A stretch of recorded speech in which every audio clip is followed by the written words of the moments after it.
इन 75 वर्षों में भारत ने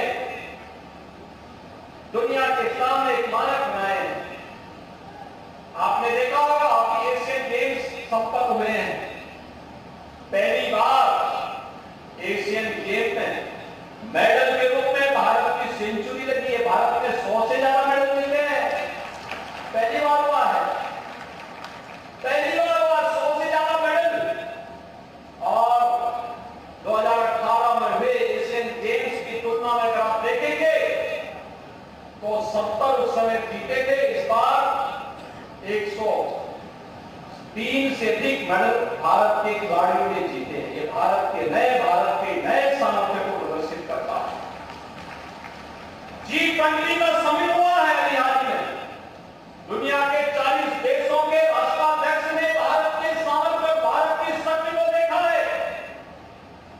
देश के अंदर 60 स्थानों पर 200 से अधिक सम्मेलन, अलग अलग पक्षों को, कोई युवाओं को, कोई महिलाओं को, कोई गरीब कल्याण को लेकर के, कोई टेक्नोलॉजी को लेकर के, कोई इनोवेशन को लेकर के, अलग अलग सम्मेलन देश के अलग, कोई टूरिज्म को लेकर के अलग अलग सम्मेलन देश के अलग अलग स्थानों पर संपन्न हुए। ये सभी कार्यक्रम इस बात के साक्षी हैं कि वास्तव में भारत ने एक शानदार यात्रा की। और इस शानदार यात्रा इस बात का भी द्योतक है, इस सदी की सबसे बड़ी महामारी के दौरान जहां भारत दुनिया के सामने गर्व के साथ अपने विकास की शानदार यात्रा को लेकर के आगे बढ़ रहा है, वहीं भारत से अलग होकर के दम भरने वाला पाकिस्तान आज 2 जून रोटी के लिए तरस रहा है। आप देख रहे होंगे 1 किलो गेहूं के बाद कैसे मारामारी होती है। ये पाकिस्तान की त्रासदी है, लेकिन भारत विकास की नई ऊंचाइयों को प्रधानमंत्री मोदी जी की लीडरशिप में प्राप्त कर रहा है। G20 का सम्मेलन आयोजित हुआ तो नारी वंदन अभिनंदन अधिनियम भी भारत की संसद ने पारित किया। भारत की संसद ने विभाजित राज्यों की विधानसभाओं में भी अब 33% आरक्षण की सुविधा महिला प्रतिनिधियों को स्पेशली मिलेगा। और भाइयों बहनों, इसके लिए भारतीय जनता पार्टी ने उत्तर प्रदेश के अंदर हर विधानसभा क्षेत्र में एक सम्मेलन आयोजित करने का एक संकल्प लिया है। प्रधानमंत्री जी के प्रति आभार व्यक्त करने, नारी शक्ति की ओर से प्रधानमंत्री जी का आभार। क्या आभार इस बात को लेकर के कि नारी गरिमा का सम्मान करने का जो संकल्प है, उस संकल्प को लेकर के आगे बढ़ने का कार्यक्रम प्रधानमंत्री जी के स्तर पर। कोरोना जैसी महामारी के दौरान कितनी बड़ी लड़ाई लड़ी थी भारत ने। दुनिया के अंदर सबसे बड़ी आबादी का लोकतांत्रिक देश, अभिव्यक्ति की पूरी स्वतंत्रता, लेकिन अपने देश के अंदर 80 करोड़ लोगों को फ्री में राशन और 220 करोड़ वैक्सीन फ्री में अपने नागरिकों को देने का कार्य एक बार भारत के अंदर हुआ है। भारत के अंदर अभी एक नई फिल्म आई है वैक्सीन वार। वैक्सीन वार में आप देखेंगे भारत की शानदार वैज्ञानिक उपलब्धियों को रोक लेकर के भारत ने दुनिया के अंदर क्या मिसाल प्रस्तुत किया है।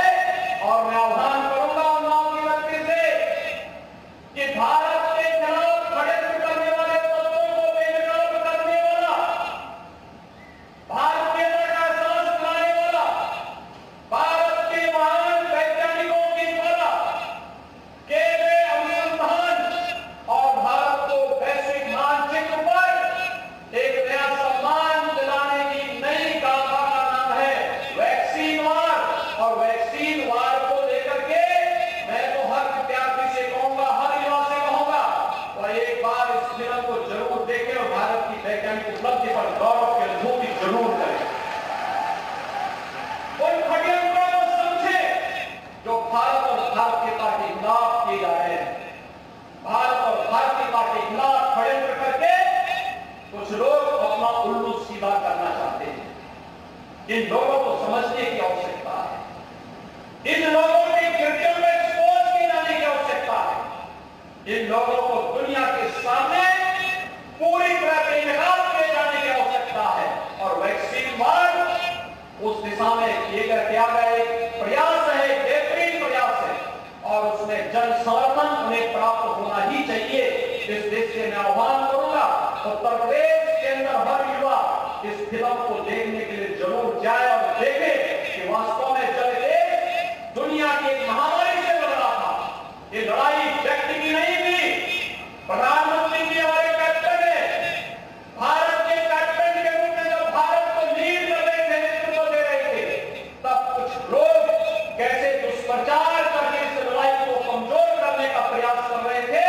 उनके चेहरों को बेनकाब करती है वैक्सीन वार जैसी फिल्में, और उसको देखकर हम देश के खिलाफ होने वाले षड्यंत्रों को भी और उन चेहरों को भी देख सकते हैं। तो देश के खिलाफ षड्यंत्र करने में किसी प्रकार की कोताही नहीं बरतती, विदेशी जूठन पर पड़ करके भारत के अंदर रह करके भारत के खिलाफ षड्यंत्र करने में लिप्त रहते हैं।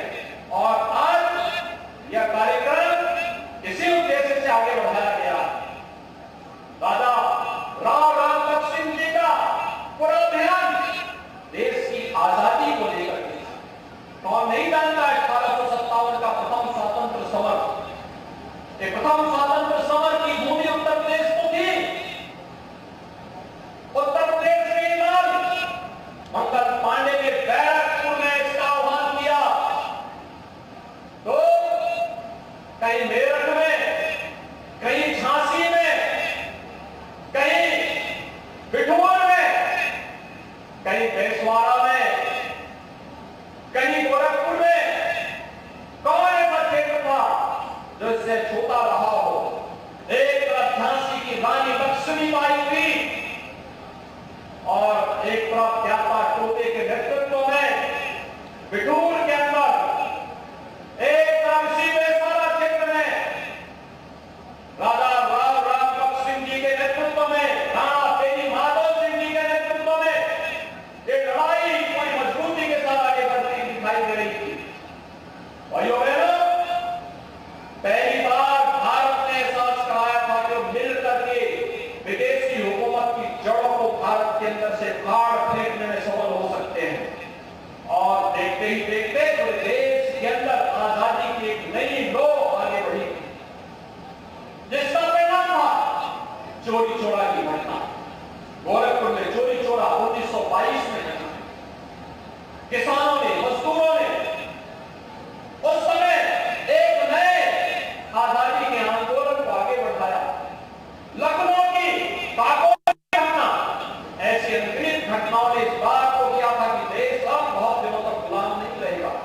और इसीलिए प्रधानमंत्री जी ने कहा, आजादी के अमृत महोत्सव के मुख्य महोत्सव को संबोधित करते हुए कि आज आजादी के, लेकिन 100 वर्ष की यात्रा जब हमारी पूरी, कैसा भारत हमें चाहिए, कैसा भारत चाहिए। 100 साल की यात्रा शानदार भारत की यात्रा होनी चाहिए, दुनिया को नेतृत्व देने वाली भारत की यात्रा होनी चाहिए, दुनिया की एक महाशक्ति के रूप में भारत की यात्रा होनी चाहिए। और इस विकसित भारत के लिए, हर भारत के नागरिक के लिए पंचप्रण का संकल्प प्रधानमंत्री जी ने किया। ये पंचप्रण हर भारतवासी के लिए महत्वपूर्ण है। ये पंचप्रण विकसित भारत का सपना, लेकिन को समाप्त करना और सबका सम्मान करना, नागरिकों को समान अधिकार हो तो नागरिक के अपने कर्तव्य भी होने चाहिए। ये 5 संकल्प हैं, इन 5 संकल्पों को लेकर के प्रधानमंत्री जी के आह्वान के साथ भारतवासी को जुड़ने की आवश्यकता है। G20 उसकी एक नई शुरुआत है, जिसने भारत के सामर्थ्य को वैश्विक मंच पर अपना लोहा मनवाया है। और आज भाइयों बहनों, उसी अभियान के क्रम में हम राष्ट्र के नायकों को सम्मान देने के लिए यहाँ पर आए हैं। अभी कुछ दिन बाद मुझे यहाँ पे एक और स्वतंत्रता संग्राम सेनानी के कार्यक्रम के साथ जुड़ना है इसी जनपद में। और इसीलिए आप यहाँ पर एक बार सिंह समिति के सभी पदाधिकारियों को मैं हृदय से धन्यवाद देता हूँ कि उन्होंने यहाँ पर राजा राम बख्श सिंह जी की इस भव्य प्रतिमा और बाबा त्रिलोक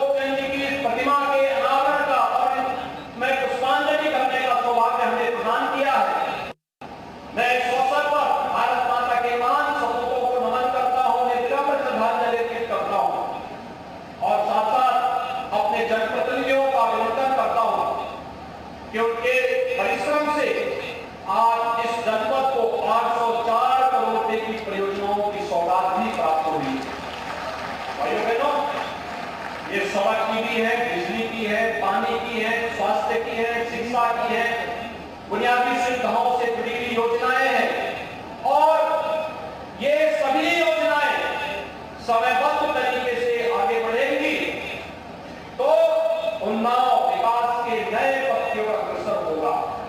आज उन्नाव जनपद विकास के नए मानक बढ़ता हुआ दिखाई दे रहा है। ग्लोबल इन्वेस्टर समिट इसका उदाहरण है। पहली बार बड़े पैमाने पर निवेश की संभावना भी उन्नाव जनपद में बनी है और यो बहनों इन सभी कार्यक्रमों को हम समयबद्ध तरीके से आगे बढ़ाने का कार्य करेंगे। इस विश्वास के साथ मैं आप सबको हृदय से बधाई देता हूं। शारदीय नवरात्रि का कार्यक्रम आने जा रहा है 15 अक्टूबर से और 24 अक्टूबर को पड़ेगा विजयादशमी का अवसर। आप सबको शारदीय नवरात्रि और विजयादशमी की हृदय से शुभकामनाएं देते हुए मैं अपनी वाणी को विराम देता हूं। जय हिंद।